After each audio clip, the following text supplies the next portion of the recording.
I'm Kaylee, and today I'm reviewing two Agatha Christie novels, At Bertram's Hotel, and wait, what's the other one? The Boomerang Clue, also published as Why Didn't They Ask Evans?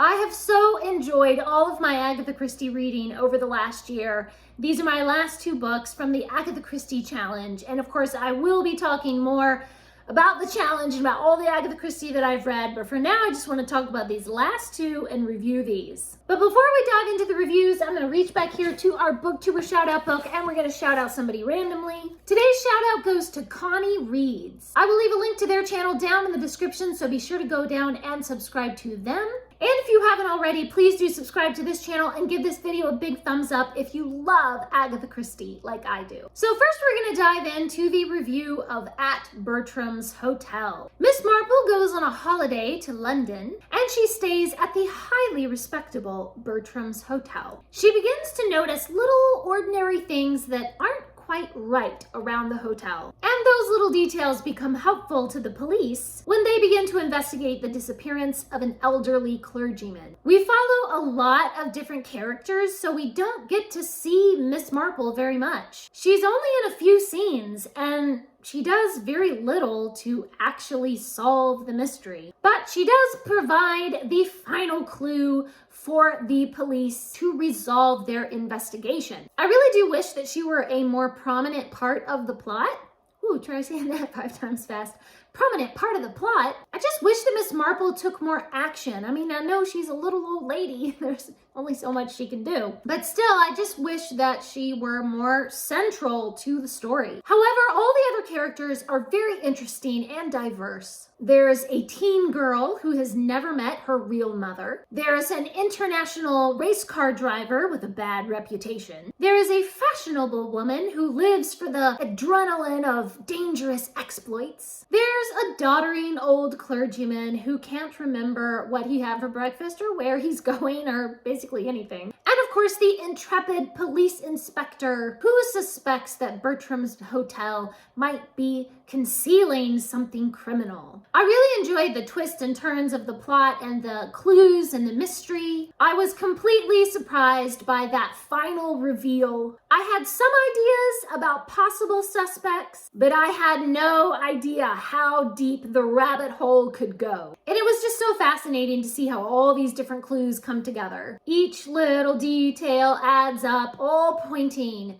to the real truth. But of course, it takes a keen mind like Miss Marple's to unravel all of those clues and to sift through all the odd little circumstances that appear to be so unimportant. It was especially interesting in this book to see how an older lady like Miss Marple is adjusting to the modern world. This book was published in the 1960s, but Miss Marple is very much a Victorian type old lady. She has this Victorian mindset, and yet she's been able to adapt and survive through 2 world wars and just the progress of the modern age. As she notes how society has changed, she also sees the ways in which human nature has not changed. Human nature will always remain basically the same. And of course, her astute observations of the people around her help her to navigate an otherwise bewildering mystery. I just love Agatha Christie's writing style. Within the first few pages, she completely immerses the reader into the setting of Bertram's Hotel. The warm atmosphere and the delicious teas, the comforting peace of the quiet lobby, the efficient staff, and the old-fashioned charm of each comfortable armchair and lovely wall sconce. The setting is like a warm blanket that lulls your senses to sleep, lulls you into that sense of false security. I mean, nothing bad could ever happen at Bertram's Hotel, right?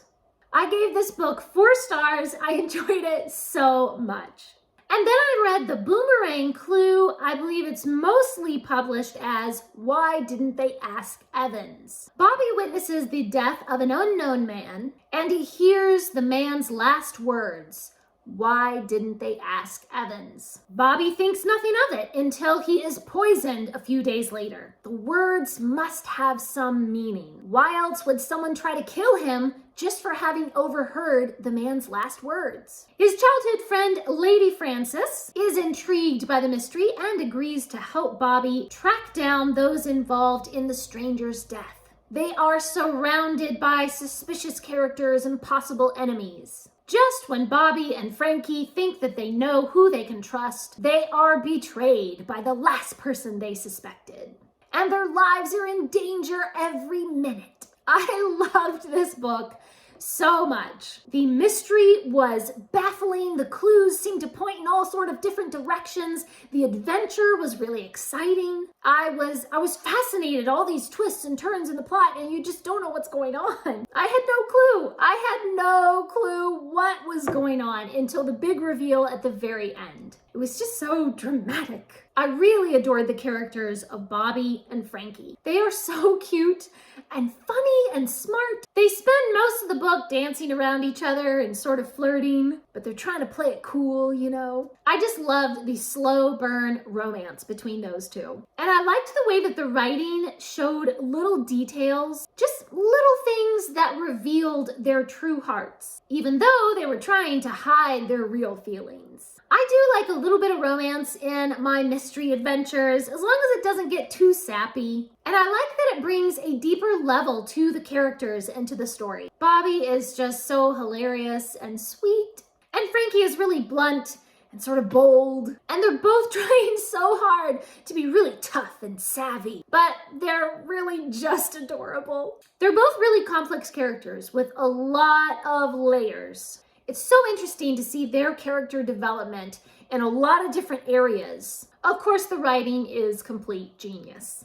The pacing of the plot really keeps your attention. Even the little details just take on such a greater significance. And I really like the setting of these quiet country towns where evil is lurking. But underneath that peaceful exterior, there is murder and drugs and lies. Something sinister is behind it all. I think this is one of my new favorite Agatha Christie books. It has a lot of the elements that I loved so much in The Man in the Brown Suit, which is my favorite Agatha Christie of all time.